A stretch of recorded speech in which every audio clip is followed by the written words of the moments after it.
എനിക്കിനൊരു കാര്യം പറയാനുണ്ടായിരുന്നു. പറഞ്ഞേട്ടാ. ഞാൻ അന്ന് ചോദിച്ച കാര്യത്തിൽ എനിക്ക് റിപ്ലൈ ഒന്നുകൂടെ.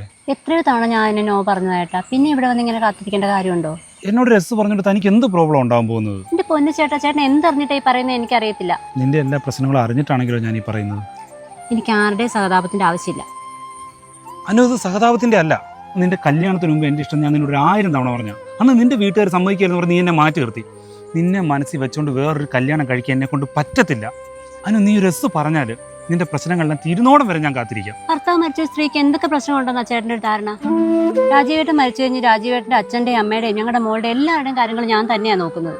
മോളുടെ പഠിത്തം, അച്ഛൻ്റെ അമ്മയുടെ മരുന്നിന്റെ ചെലവ്, വീടിന്റെ വാടക എല്ലാം എൻ്റെ ചെറിയ ശമ്പളത്തിൽ നിന്ന് വേണം പോവാൻ. അച്ഛനും അമ്മയ്ക്കും എല്ലാ മാസവും ചെക്കപ്പ് ഉണ്ട്. അതിന് തന്നെ വേണം നല്ലൊരു തുക. ഇതെല്ലാം കൂടെ നട്ടം തിരിഞ്ഞ് നിൽക്കുവാ ഞാൻ.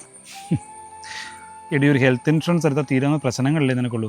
ഇപ്പം വന്നാലും ചെറിയ അസുഖങ്ങളാണ്. നാളെ ഒരിക്കലും വലിയ അസുഖം വന്ന് 10-20 ലക്ഷം രൂപ ആശുപത്രി ബില്ലായി നീ എന്ത് ചെയ്യും? വിൽക്കാൻ വല്ല എടുത്ത് വെച്ചിട്ടുണ്ടോ നീ? ഹെൽത്ത് ഇൻഷുറൻസോ?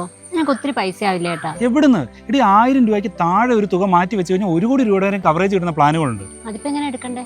Very simple. നമ്മുടെ ചാനലിന്റെ ബയോയുള്ള ലിങ്കിൽ കയറി പ്രസ് ചെയ്താൽ മതി. 25% വരെ ഡിസ്കൗണ്ട് പോളിസികൾ എടുക്കാൻ പറ്റും. അത് ഇന്ത്യയിലെ ടോപ്പ് കമ്പനികളെ ഒറ്റ സ്ക്രീനിൽ തന്നെ കമ്പയർ ചെയ്തുകൊണ്ട് തന്നെ. പിന്നെ 1/2 മണിക്കൂർ ക്ലെയിം സപ്പോർട്ട് ഉണ്ട്. ഇതൊന്നും എനിക്ക് അറിയത്തില്ലായിരുന്നു. ഇനിയിപ്പോൾ എന്ത് ചെയ്യാനാ? ഒന്നെടുത്ത് വെക്കാനും പറ്റിയില്ല. അതിന് സമയമൊന്നും പോയിട്ടില്ല. ഇനി ആണെങ്കിലും എടുക്കാം. ഞാൻ ഹെൽത്ത് ഇൻഷുറൻസ് എടുത്തിട്ടുണ്ട്. അതുകൊണ്ട് തന്നെ ഹോസ്പിറ്റൽ കേസ് എനിക്ക് 1 രൂപ പോലും ചിലവാറില്ല. നീയും ഇനി ചിലവാക്കണ്ട. മറുപടി ഒന്നും പറയാൻ പോവാണോ? ഞാൻ ഒറ്റ തന്നെ, എനിക്കാരോടും ചോദിക്കാനൊന്നുമില്ല. പിന്നെ അച്ഛനോ അമ്മയോ പിള്ളേരോ 3-4 പേർ താമസിക്കാനുള്ള വീടും ഉണ്ടാക്കിയിട്ടുണ്ട്.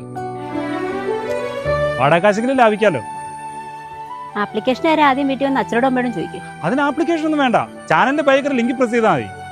ഞാൻ പറഞ്ഞത് ആ ആപ്ലിക്കേഷൻ കാര്യമല്ല. പിന്നെ